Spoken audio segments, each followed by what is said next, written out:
Halo, perkenalkan nama saya Naila, NPM 6542. Nama saya Clarissa Natania, saya NPM 6555. Saya Inezia Zoe Putri Sukonco, NPM 6551.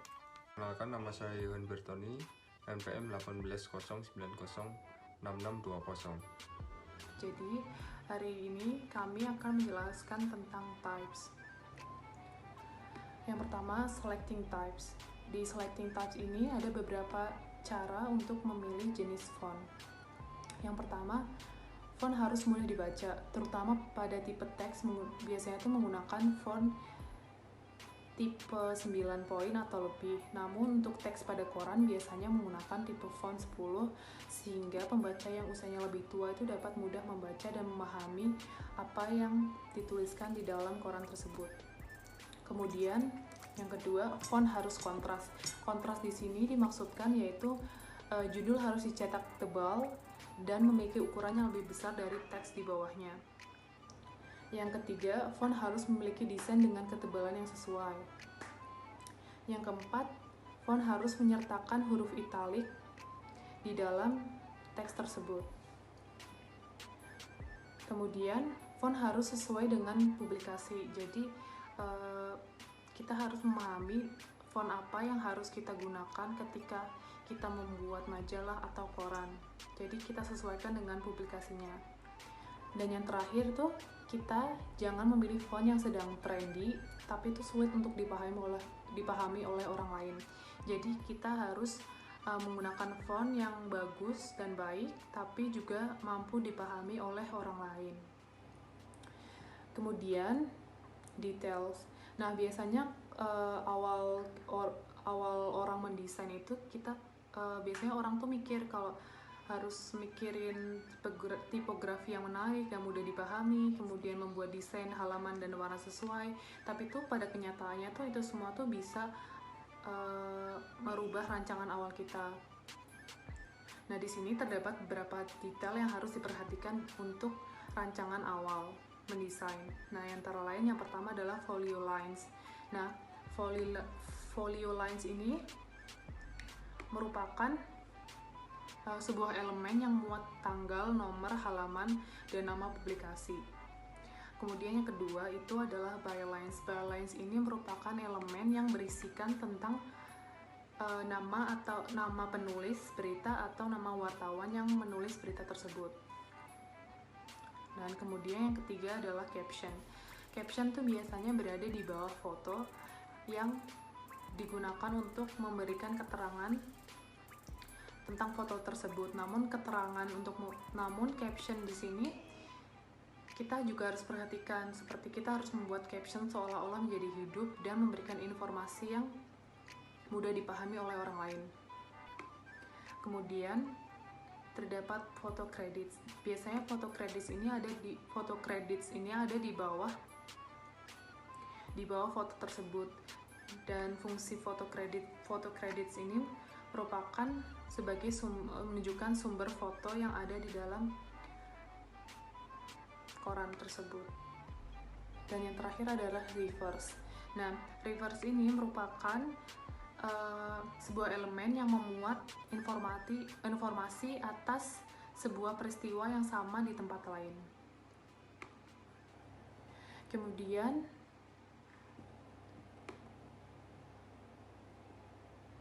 di sini kita menggunakan contoh folio lines dari Klasika Kompas. Di sebelah kiri itu ada tanggal dan hari, dan di tengah itu ada media publikasinya yaitu Klasika Kompas, dan di sebelah kanan itu ada nomor halamannya. Kemudian untuk bylines itu biasanya ada di bawah kayak summary gitu. Nah, di sini ada contohnya bylines dari judul perbankan dikuasai oleh pihak asing yang dibuat oleh M. Fajar Marta.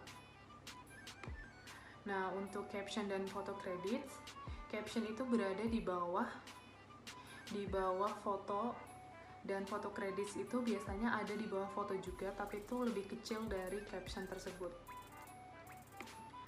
Kemudian kita masuk ke dalam think text first. Nah, desain yang baik itu selalu dimulai dengan menyusun dan memikirkan strategi apa sih, seperti elemen-elemen apa yang akan digunakan di sebuah halaman. Nah, mengkombinasikan font teks yang sesuai dengan desain yang menarik dan menambahkan beberapa kontras seperti tebal, miring, keterangan, keringkasan, serta warna. Nah, di sini terdapat beberapa saran untuk menggunakan teks. Yang pertama adalah mulailah mendesain dengan memilih font, karena pemilihan font di awal itu akan membimbing kita kepada pilihan akhir kita untuk mendesain sebuah halaman. Kemudian, carilah font teks yang memungkinkan memiliki kontras yang dengan tingkat tinggi sehingga dapat meng-highlight kata-kata tertentu. Dan kemudian yang ketiga, perhatikan teks dari segala jenis ukuran. Jadi kita harus memperhatikan besar kecilnya ukuran font tersebut. Kemudian jangan menggunakan font teks kurang dari 9 poin, dan kita harus mengusahakan menggunakan ukuran font teks 10, nggak boleh kurang dari 9. Kemudian yang terakhir adalah perhatikan leading atau jarak antara baris teks. Oke, pertama saya akan menjelaskan mengenai subbab When Design Looks Outdated. Pada umumnya, dalam waktu 5 tahun atau lebih, bahkan setelah desain terbaru dibuat kembali, tampilan dalam publikasi akan mulai terlihat berkerut atau bisa kita bilang ketinggalan zaman. Nah, kerutan-kerutan tersebut atau mungkin kita bisa bilang sebagai kekurangan dari korannya itu bisa kita lihat pada tipografi, penataan cerita, dan pada warna. Dan biasanya dalam tipografi itu kita bisa lihat pada bagian header yang biasanya digunakan untuk mengidentifikasi bagian dan halaman. Lalu pada penataan cerita yang biasanya tuh banyak banget publikasi yang mengandalkan judul utama untuk menarik para pembaca. Padahal sebenarnya dibutuhkan adanya bantuan summaries dan secondary headlines. Lalu pada warna, biasanya nih palet warna yang digunakan pada tahun-tahun sebelumnya sudah tidak bagus dan mungkin publikasinya berbeda karena memiliki target pembaca yang berbeda juga. Nah, dari contohnya itu kita bisa lihat pada contoh Kompas 2005 dengan 2008. Dalam tipografinya kita bisa lihat bahwa itu memiliki tata letak tanggal terbit yang berbeda juga, lalu adanya pergantian font yang digunakan, penambahan barcode pada keluaran terbaru di 2018, dan menambahkan balkon untuk teaser dari berita-berita lainnya di keluaran terbaru yaitu 2018. Karena di 2005 itu hanya terdapat tanggal terbit, lalu logo Kompas, dan lain-lain, tapi tidak ada teaser untuk berita-berita lainnya. Lalu pada warna kita bisa lihat juga pada logo Kompas di koran 2005 dia memiliki warna biru yang cenderung lebih terang dibandingkan pada koran Kompas keluaran terbaru di 2018 yang memiliki warna biru yang cenderung lebih gelap. Oke, kita lanjut di bagian penataan cerita. Kita bisa lihat di bagian sebelah kiri itu ada Kompas keluaran tahun 1965 yang merupakan Kompas paling lama karena dia merupakan Kompas keluaran pertama. Lalu sebelah kanan ini ada Kompas 2018. Nah, kita bisa lihat di mana penataan cerita itu lebih rapi dan jelas dibandingkan koran di keluaran lama. Yang mana di Kompas keluaran paling lama ini tidak memiliki summaries, sedangkan di Kompas 2018 sudah memiliki summaries maupun secondary headlines. Oke, yang kedua ada reads right versus justified. Reads right ini bisa kita bilang sebagai rata kiri dan justified itu sebagai rata kanan kiri. Nah, dari kedua hal tersebut itu tidak menunjukkan adanya perbedaan yang spesifik terhadap perbedaan dalam hal membaca dari satu dengan yang lainnya. Dan biasanya rata kiri itu digunakan pada artikel feature atau untuk teks yang pendek. Sedangkan jika kita ingin menggunakan tulisan dengan menggunakan rata kanan kiri, kita menggunakan kolom vertikal yang memanjang ke bawah, maka kita harus membuat garis yang memisahkan agar tulisannya itu tidak keluar dari garis yang sudah ditentukan. Nah, contohnya itu yang pertama, ini tuh untuk yang rata kiri. Ini tuh sebuah feature yaitu mengenai pohon kehidupan dan ulir ganda DNA. Ini dia menggunakan rata kiri. Kita bisa lihat dari penulisannya. Jadi rata kiri itu dia sebelah kanannya itu bakal berantakan banget, nggak rapi serapi rata kanan kiri. Lalu yang kedua ini ada garis. Kita bisa lihat di bagian lingkarannya itu merupakan garis yang memisahkan agar tulisan tuh tidak keluar dari barisnya. Barisnya itu yang ada di sebelah kiri yang Presiden harapkan DPR dukung Sutanto. Itu kan menggunakan justified, dan itu memang diharapkan bisa menggunakan garis biar huruf-hurufnya itu tidak keluar dari garisnya. Oke, selanjutnya ada headlines. Bigger is better. Kenapa sih headlines itu harus memiliki font yang besar, dan semakin besar fontnya maka akan semakin baik? Dan sebenarnya itu tuh ada alasannya, karena pembaca itu lebih menyukai judul utama yang memiliki font besar, karena dianggap semakin besar ukuran fontnya maka akan semakin terlihat bahwa berita membawa dampak yang sangat besar juga bagi para pembacanya. Lalu setiap koran itu juga memiliki aturan atau pedoman range untuk ukuran dari judul utama. Dan hal ini tuh juga menentukan ukuran yang proporsional dari semua judul utama di halaman koran. Begitu teman-teman penjelasan dari saya. Terima kasih. Baik, sekarang masuk ke dalam bab nomor 7, yaitu tentang storytelling. Nah, di dalam bab ini akan dijelaskan mengenai penggunaan multi-text atau anak judul yang menghasilkan surat kabar yang lebih ramah pembaca, jadi kayak lebih nyaman untuk dibaca. Nah, multi-text ini sendiri itu seperti pengarahan dari judul utama. Nanti ada multi-text anak judul itu. Nah, itu tuh untuk pengarahan pembaca agar lebih membantu pembaca tuh diarahkan ke dalam inti dari berita tersebut gitu loh. Nah, selanjutnya tuh di storytelling ini penggunaan multi-text ini ada beberapa tips, yaitu yang pertama tips baris pertama masuk ke dalam cerita, kemudian tag berikutnya atau anak judul berikutnya itu masing-masing itu menambahkan lebih banyak informasi sehingga secara keseluruhan mereka menyampaikan esensi ceritanya. Yang kemudian yang nomor 2 yaitu judul multi-text. Nah, itu tuh harus memberikan kontras tipografi.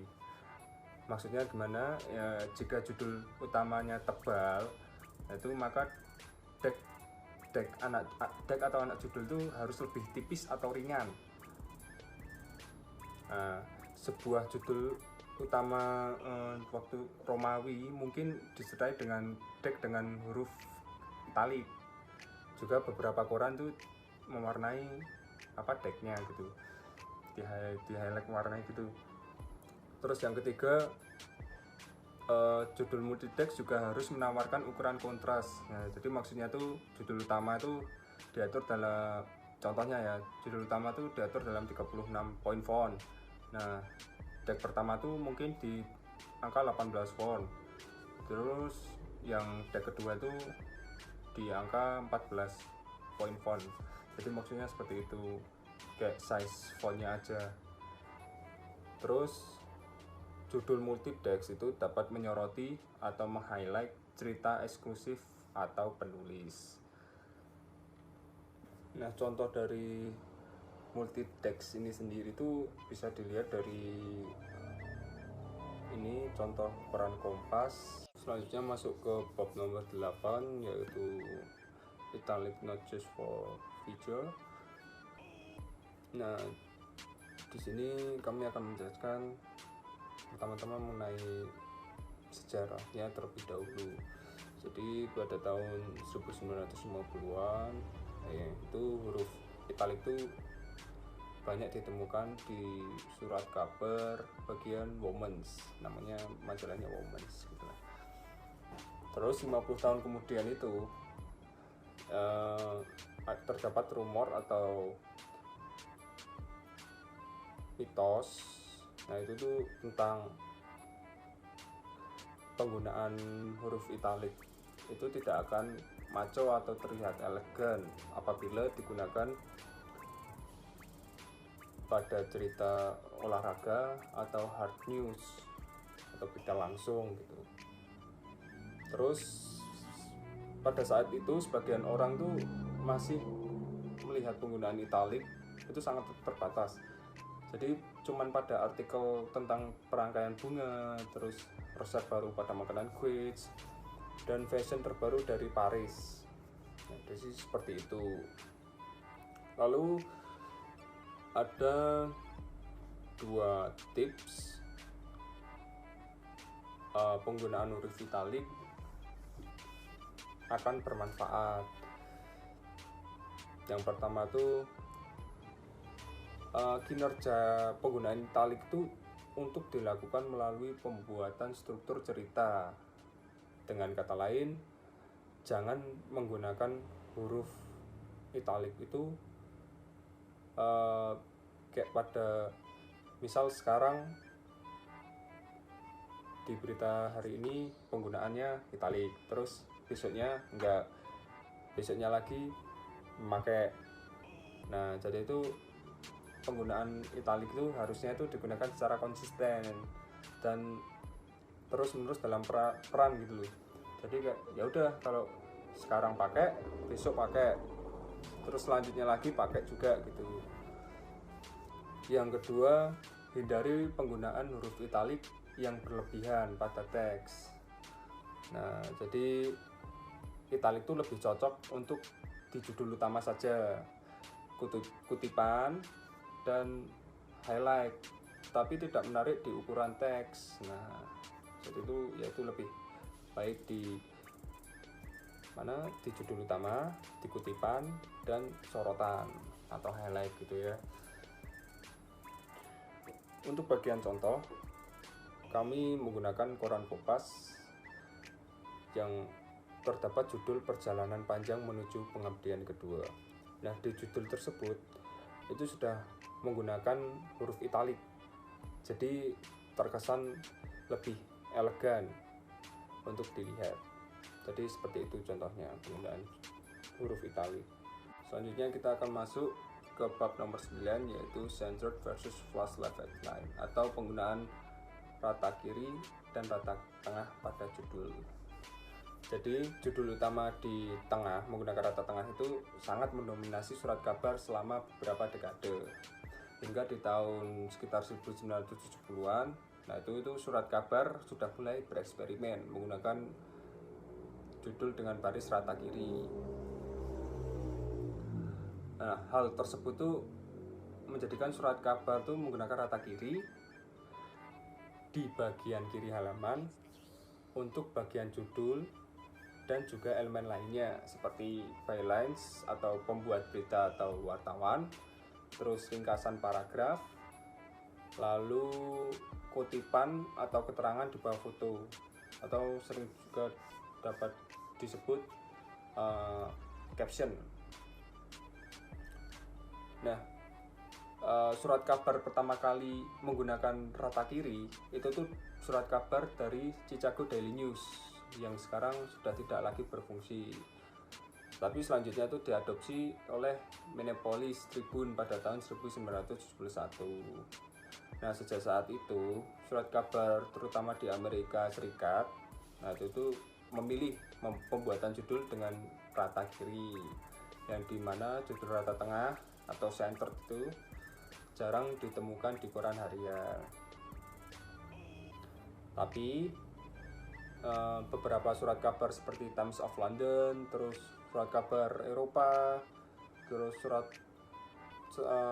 surat kabar harian di Asia dan Amerika Selatan itu masih menggunakan judul rata tengah sebagai ciri khasnya atau keunggulannya. Lalu kita akan masuk mengenai efek keseluruhan pada tampilan halaman jika menggunakan rata tengah dan rata kiri. Yang pertama, pembuatan judul rata tengah memberikan tampilan yang berkesan klasik atau tradisional pada halamannya. Terus yang untuk penggunaan rata kiri itu lebih modern dan membuat lebih banyak ruang atau space kosong pada halaman, jadi lebih banyak white space-nya seperti itu. Lalu yang kedua tuh pembuatan judul rata kiri itu harus diikuti dengan perataan rata kiri juga pada elemen lain yang mengikutinya. Jadi kalau udah penggunaan judulnya rata kiri, ya elemen-elemennya juga harus menggunakan rata kiri seperti itu. Lalu untuk penggunaan rata tengah itu akan sangat baik jika disertai dengan bylines dan elemen lainnya itu sejajar gitu. Terus tabloid akan jauh lebih baik dengan penggunaan judul rata kiri. Selanjutnya konsisten itu penting agar semua penggunaan judul rata tengah atau semua judul rata kiri itu tetap terpusat. Namun beberapa surat kabar seperti The Times of London yang menggunakan judul rata tengah memang menawarkan sedikit kontras dengan membuat judul rata kiri lebih masuk ke dalam. Jadi seperti itu. Selanjutnya kita akan masuk ke bagian contoh. Nah, kami menggunakan koran Kompas juga. Untuk contoh dapat dilihat dari judul Pebisnis berharap tak ada gejolak. Nah, itu penggunaan rata kiri di koran Kompas. Ini tahun 2018 korannya. Untuk penggunaan judul rata tengah, kita bisa lihat dari sebelah kiri ada kotak transparan biru muda ini. Nah, itu penggunaannya rata tengah. Terus bylines-nya itu sejajar. Jadi seperti itu contoh gampangnya dari bab nomor 9. Nah, selanjutnya kita akan mempelajari mengenai types on photographs. Nah, kadang-kadang kan kita mikir sebenarnya kita kalau nulis judul itu apakah boleh di atas foto atau enggak. Nah, kadang-kadang ini juga menjadi salah satu dilema yang kita hadapi ketika kita lagi melakukan suatu desain, terutama desain yang menggunakan foto dan teks. Nah, sebenarnya type on photographs ini hanya akan berakhir menjadi dua, yaitu yang pertama hasilnya bagus, foto dan ceritanya tersampaikan dengan baik, atau yang kedua malah maksud dari foto tersebut akhirnya hilang karena teks yang kita taruh di atas foto tersebut. Lalu sebenarnya gimana sih cara kita supaya kita bisa menulis di atas foto dengan baik sehingga pesan yang ingin kita sampaikan itu benar-benar tersampaikan dengan baik dan dapat diterima oleh pembaca dengan mudah. Ya, yang pertama itu tulisan itu harus simple. Nah, jika memang foto yang kita gunakan ini lebih baik berdiri mandiri, lebih baik kita tidak menggunakan tulisan sama sekali atau meminimalisir penggunaan tulisan di atas foto tersebut. Lalu penggunaan foto ini lebih baik jika foto yang kita gunakan ini sudah sesuai dengan perizinan atas pemilik foto tersebut. Misalnya kita menggunakan foto yang diambil oleh fotografer ternama. Nah, ini kita lebih baik menggunakan foto tersebut dengan hasil dari kita meminta izin dari fotografer tersebut, apakah boleh kita gunakan atau tidak. Lalu sayangnya teknik penumpukan teks dan foto ini mudah sekali untuk merusak konsep dari foto tersebut atau konsep dari teks tersebut. Nah, atau konsep dari artikel kita secara keseluruhan. Maka dari itu lebih baik kita disarankan lebih berfokus kepada penulisan headline yang lebih menarik atau penggunaan infografik yang lebih menarik dibandingkan dengan memfokuskan penggunaan type on photographs ini. Lalu di sini bisa kita lihat adanya penggunaan type on photo dari koran Klasika ini. Nah, di sini ada foto dan penggunaan kata-kata yang minim sehingga tidak menghancurkan inti dari foto-foto tersebut atau ceritanya, sehingga pesannya dapat tersampaikan dengan lebih baik. Ketika kita membaca koran atau majalah, seringkali kita menemukan artikel dengan pembahasan yang panjang. Disinilah keberadaan subjudul ini kita butuhkan. Kenapa sih kita membutuhkan subjudul ini? Pertama, karena fungsi dari subjudul tersebut, yaitu sebagai divider atau pemisah di tengah-tengah artikel.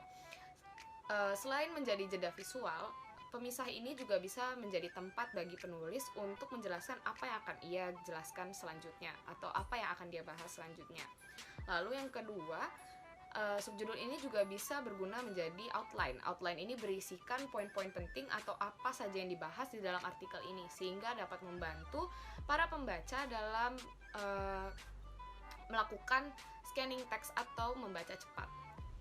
Lalu gimana sih kita bisa menggunakan subjudul ini dengan baik dan benar? Nah, tenang aja, kita punya 5 tips untuk kalian dalam penggunaan subjudul ini. Yang pertama, subjudul kalian harus berisikan poin-poin penting di dalam artikel kalian. Nah, ini juga bisa menjadi pemisah untuk jika materi kalian ada pembahasan yang berbeda, seperti itu. Yang kedua, penggunaan size yang kurang lebih satu size atau satu poin lebih besar daripada body text atau teks yang kalian atau size atau ukuran yang kalian gunakan untuk artikel kalian. Yang ketiga adalah space. Space ini adalah space yang berada di atas subjudul, sehingga subjudul ini terpisah dengan paragraf sebelumnya dan menarik perhatian bagi para pembaca. Lalu yang keempat adalah font. Jenis font yang cocok untuk penggunaan subjudul ini adalah font serif atau sans serif. Font serif ini adalah font yang memiliki ujung yang lancip, sedangkan serif tidak. Lalu yang terakhir adalah font case atau penggunaan huruf besar atau huruf kecil. Nah, huruf kecil lebih baik digunakan di dalam subjudul ini dibandingkan huruf kapital. Lalu di sini juga bisa kita lihat bahwa ada subjudul di dalam artikel ini dan di atasnya ada white space atau jeda atau spasi atau space sebelum subjudul ini. Nah, seringkali kita mikir sebenarnya gimana sih caranya kita bisa menarik perhatian para pembaca ke spot-spot dalam suatu halaman, misalnya halaman koran atau halaman majalah tertentu. Nah, disinilah penggunaan drop cap bisa kita pakai. Sebenarnya drop cap ini apa sih? Drop cap itu adalah huruf besar yang sering kita lihat di awal paragraf atau awal artikel, yang biasanya besarnya 3-5 baris paragraf awal. Nah, sebenarnya drop cap ini juga sering disebut sebagai eye moving device karena ya itu tadi, dia bisa menarik perhatian mata pembaca untuk melihat spot-spot tertentu. Lalu sebenarnya ada nggak sih tips dalam penggunaan drop cap ini? Jelas ada. Yang pertama adalah penggunaan drop cap ini lebih baik hanya digunakan pada awal artikel saja, bukan sepanjang artikel. Lalu yang kedua, ukuran ini tidak menyaingi ukuran judul, dan idealnya ukuran drop cap ini sebesar 3 baris paragraf awal. Lalu yang ketiga adalah jangan menggunakan inisial pada setiap artikel di seluruh halaman. Kenapa sih begitu? Karena gunanya drop cap ini untuk menarik perhatian pembaca ini, lebih baik penggunaan drop cap ini hanya digunakan pada artikel-artikel yang menurut penulis atau menurut kalian sebagai desainer lebih penting daripada artikel-artikel yang lainnya, seperti itu. Lalu yang keempat adalah gunakan secara fungsional, yaitu fungsinya sebagai penarik perhatian dan bukan sebagai dekorasi. Nah, di sini bisa kita lihat adanya penggunaan drop cap yang besarnya sesuai dengan idealnya, yaitu 3 baris pada paragraf awal. Ya, ini L-nya besar dan ini adalah drop cap atau inisial yang dibutuhkan atau digunakan sebagai penarik perhatian dari sepanjang atau dari satu halaman sebuah koran misalnya.